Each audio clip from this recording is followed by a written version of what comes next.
Hey, welcome to Fathering Our Future, the podcast for dads. I'm Anthony Vandagriff, and I am not the perfect dad, but every day I am trying to be better.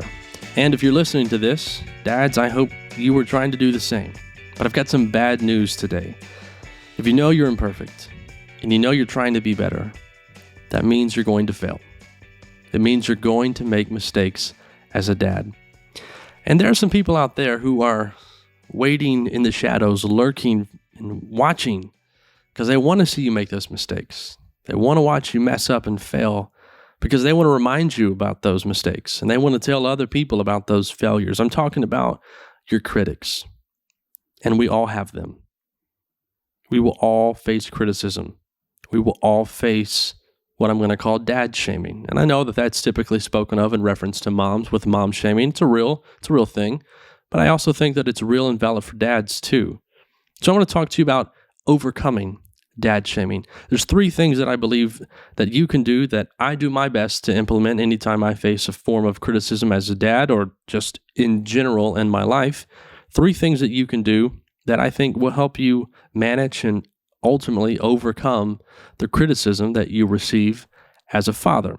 And you're going to get it because there are different perspectives and worldviews out there. As a Christian, I understand that there are people who don't even believe in the validity of the Bible, and that's what my entire faith is founded on. They could say that I'm starting off on the wrong foot as a father because I base my practices as a dad off of the scriptures. And if that's what they want to think, then that's what they want to think. And if they want to say something about it, they're entitled to say something about it. But then the ball's in my court. How do I deal with that criticism? Do I get mad? Do I start a debate? You understand what I'm talking about. When we face criticism, the ball's in our court. It's our move. So that's what I want to help you overcome. And you will face criticism. If you haven't faced it yet, you might be a miracle individual or you might be living by yourself. But you will face criticism, and it's going to come from multiple places. It will come from your wife, and it might come from a good place, but you will probably perceive it as criticism. And that might frustrate you a little bit. It'll come from your family. It'll come from your parents. And that will probably annoy you because your parents will be like, look, we've been there. We've done that. We've got every t-shirt in the collection. We'll show you real fast. And then we'll tell you why we're right and you're wrong. I get it. That can be frustrating. You're going to get it from your friends. And that can be uncomfortable because you feel like your friends are on your side. And when they criticize you and they give you a critique, sometimes we don't always receive that well, but this is what I'm going to help you with. And then sometimes you get it from people that you don't even know. And that is when it can be frustrating. That's when it can make you mad because what are they even doing barging into my business? You know what I mean? So I want to give you 3 things that I believe can help with criticism, that can help you with overcoming dad shaming. The first thing that you have to do is when someone criticizes you, and let's take it specifically as a dad, when someone criticizes you as a dad and something that you do with your kid, your practices, how you discipline, how you speak, how you act, whatever it is, they criticize you. And I understand that an immediate response can be to fight back, especially as a guy. It can be, I'm going to get you back.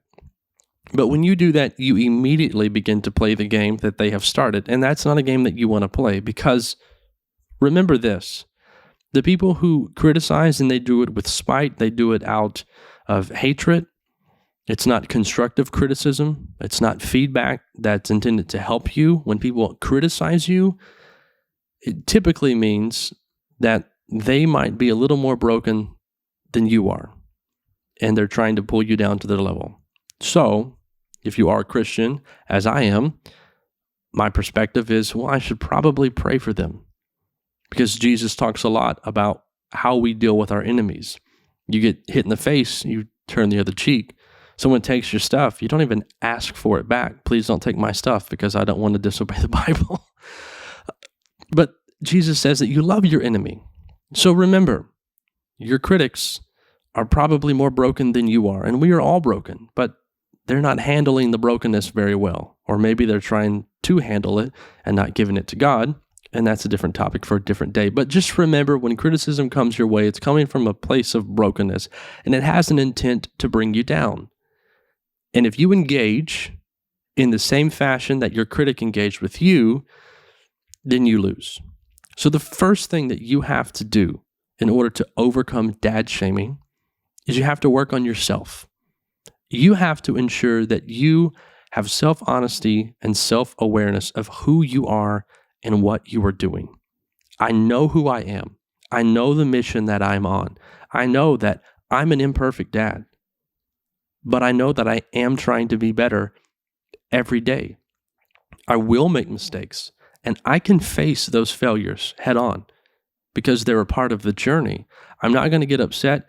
Yes, sometimes it can be annoying if someone brings up a past failure, but you have the opportunity to echo that failure and then finish the statement, yes, I did do that. Yes, in hindsight, that was wrong of me, but I've learned from it, and I'm trying to be a better dad every day. If you know who you are, you will not be offended by the criticism that comes your way.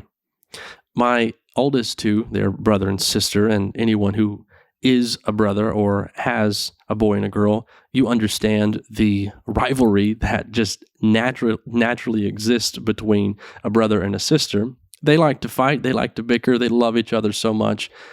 Reagan did something the other day. She found a piece of Frankie's watch that he had lost, and she said, I just love Bobby, and I want him to be happy, so I found this piece of his watch for him. And it's just like the sweetest thing. But while that happens, also on the other side of things, there is the bickering and the fighting that happens. And Reagan, in particular, likes to call Frankie things that he is not.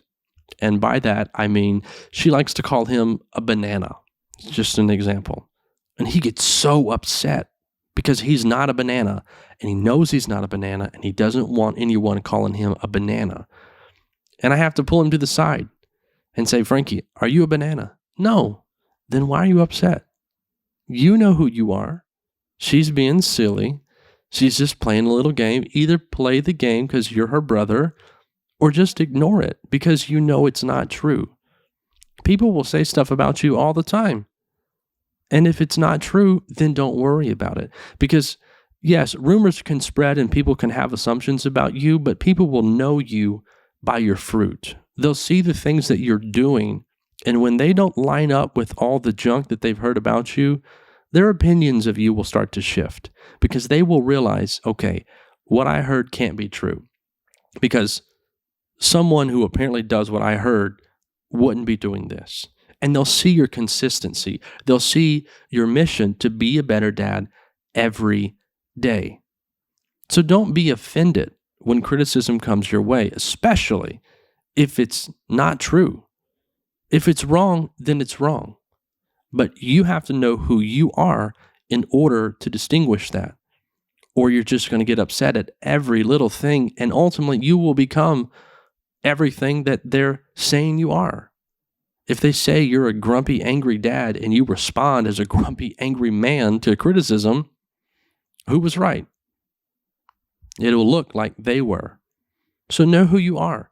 Know what your mission is. Know what you're doing. If you can be honest enough with yourself and get to a place where you are aware of who you are and what you are doing in this life, criticism comes your way and you can handle it. It doesn't create this emotional response in you and this reaction. It doesn't make you impulsive just to get back at your critic. So the first thing that you have to do is not point the finger to the critic, it's point the finger back at yourself and determine, do I know who I am? Do I know what I'm doing? And if you can do that, then steps 2 and 3 are easy. Because once you do that, you can actually receive the criticism and you can confront it, you can look at it. So the second thing you have to do is you have to listen to it. If somebody says something, listen to what they had to say. If somebody writes something about you on social media, which I've had a little bit of that, it's really funny, you just read it and contemplate, is there validity to this? I posted a reel of a little game that I play with the kids. I call it Pastor Benny. It's based on Benny Hinn, who is a Christian televangelist who's a bit on the sensational side of Christianity. Don't really agree with the methods. I think it's funny. There's lots of people within the sphere of Christianity who agree with me. Maybe I'm wrong. Maybe it's considered mockery. Lord's still working on me, so this is just what I do. But I just wrestle with the kids like every dad on the planet does. But I give it a name. I call it Pastor Benny. And if you don't know who Benny Hinn is, just let me do you a favor. Go to YouTube and look up a Benny Hinn compilation and see if you can find the one that's dubbed with the song, Let the Bodies Hit the Floor. And then you will understand why I call this game Pastor Benny. Anyway, it's just an opportunity for me to wrestle with the kids. Sometimes I swipe the leg and knock them on the ground. Sometimes I'll put a hand on their head and brace their back and kind of gently push them down.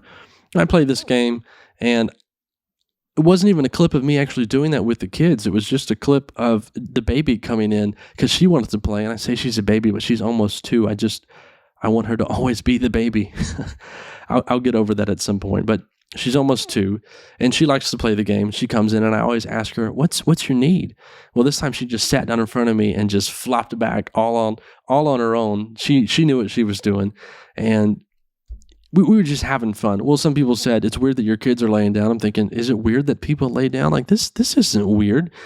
And somebody else said, this is child abuse. I'm like, I literally didn't even touch a child in this video. I laughed for a couple of days. But here's the thing. I know who I am. I know the mission that I'm on. So I read those comments and I thought about them. I genuinely thought, could this be viewed as child abuse? Am I abusing my kids? Are these children with laughter and smile all over themselves? Are they being abused right now? I considered it. And I also tried to consider, what would other people think of this? Lots of people liked it and laughed at it. And that was kind of the point. But this one person thought it was strange. And then another person thought that it was strange that children lay down. I didn't even know what to do with that. But I actually thought about it. And I gave it some consideration. And I think that's what we should do. We should do it because, again, we recognize that we are imperfect and that we are trying to be better. And part of the process of trying to be better is also recognizing that we haven't arrived, that we do not have everything figured out, that we're not this all-knowledgeable individual when it comes to all things fatherhood. I recognize that there are things that I do not know as a dad. I recognize that my kids are young, and I don't know exactly what it's like to raise teenagers. I don't know what it's like to teach a kid how to drive. I don't know what it's like to get a kid ready to go off to college. And that's why I don't speak to those things unless I have a guest on and they can contribute and add value to the conversation. But I know that I'm not right about everything. And so knowing that I'm not right about everything, I recognize that there will be times that critics speak or write something to me, and there might actually be some truth in what they say. It might not come from a place of love. Even if it comes from a place of hatred and spite, there still might be some validity to it. And so that is why we have to listen. But if you are not confident in who you are and what you are doing, you won't even be able to get to step number 2 where you listen, because you will just react and be impulsive. So know who you are, know what your mission is, have self-awareness, and then listen to the criticism that you receive. And after you've given it thought and consideration, step number 3, respond. Sometimes this means you actually respond to the critic. Sometimes it's what I said earlier. Yes, I have made a mistake, but I'm working on this. I've learned from this, and I'm trying to be better. Sometimes it is, I'm going to ignore this. I don't need to respond to this. Sometimes someone's going to call you a banana, and you just need to think nothing of it, because you're not a banana. You're an imperfect dad who's trying to be a better dad every single day. You're on a mission, and you know who you are. Sometimes you ignore it. And sometimes the response is change on your part. Sometimes you listen to the criticism and you realize, you know what? My wife was right. My wife was right. I'm getting a little too snappy with the kids. I need to change. Sometimes mom and dad might know something that you're not doing right. And maybe it comes from an awkward place, but maybe it's true. And maybe it requires you to respond to that criticism by changing your actions. Because remember, you're not perfect. You're trying to be better. Sometimes the things that will help you be a better dad will come in the form of criticism. And it's not always that criticism has to come from a hateful place. If you've got good friends and you've got a good family and you've married a wonderful woman, it's probably going to come from a place of love, a place of thoughtfulness. So receive it and think about it, listen, and then respond. If it's valid, then make some changes in you. If it's not valid and it's coming from your wife, talk about it. Tell her why you don't think it's valid. And don't do it in a way to try and prove that you're right and she's wrong. Just give your perspective. I'm not going to go into how to have conversations with your spouse, but that is probably a very important topic because communication is probably where marriages live and die by. If you cannot communicate within your marriage, it's going to be trouble. But have that conversation with your wife. Have that conversation with your parents if you want to do that. Stand up and establish your boundary. If your parents say, oh, well, you don't need to do that. Well, we're choosing to do this. This is what we want to do, and we'd like you to honor and respect that. You have to have those conversations. So sometimes your response will look different, but it's all contingent upon what you've considered concerning the criticism. And that's only possible if you know who you are and what you're doing. So if you want to overcome dad shaming, here's the 3 things that you have to do. You have to be self-aware of yourself. Be honest enough to know who you are and what you're doing. If you make mistakes, okay, accept that. Accept that that's a part of who you are right now.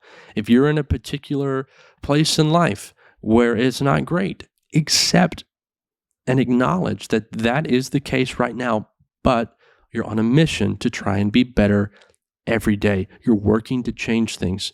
Don't despise these small, broken beginnings. This is where everyone starts. Everyone starts from the same place. So acknowledge where you're at, know who you are, and know what you're doing. And when you can get that established, when you can have that stable mentality, then when criticism comes your way, this is the easy part. You listen to it. Give it consideration because it might make you better. And then respond. Respond by changing if necessary. Respond by actually giving a rebuttal if it's necessary. Don't be snarky like the critics. Remember, you're not a critic. You're not trying to be that way, especially if it's dad to dad. We are trying to be a community of dads so that together we can better father our future. Work together. Dads, we are friends. We're not out to get each other. If you disagree with me on how I father my kids and I think you're doing something wrong as a dad, if we're going to have a conversation about it, can it just be cordial? Can it just be something where we try and help one another? And if I still think you're wrong at the end of the day and you still think that I'm wrong, if we can go our separate ways and agree to disagree and work together on the things and the areas that we can work together on, then how about we do that? Because that actually does a lot more good. So don't respond like a critic. Respond if you need to with a rebuttal, whether it's written or verbal. Have the conversation if that conversation needs to happen. Or if someone calls you a banana and you're not a banana, then just ignore it. That's how you overcome dad shaming. Know who you are. Start first with yourself. Listen and then respond. And the nice thing is that this doesn't just deal with dad shaming. It's kind of criticism as a whole. You'll get criticism on the job. You'll get criticism in lots of other areas of your life. But if you know who you are and you know what you're doing, that gives you the mental stability to be able to listen to the criticism and then to respond in the best and wisest way possible. So take it, give it a shot, overcome the dad shaming, and keep on mission. Yes, you're imperfect. Yes, you're broken. Yes, you're going to fail. But every day, you're trying to be better. This is Fathering Our Future, the podcast for dads. I'm Anthony Vandagriff. Thank you for being with me, and I hope you will join me next time.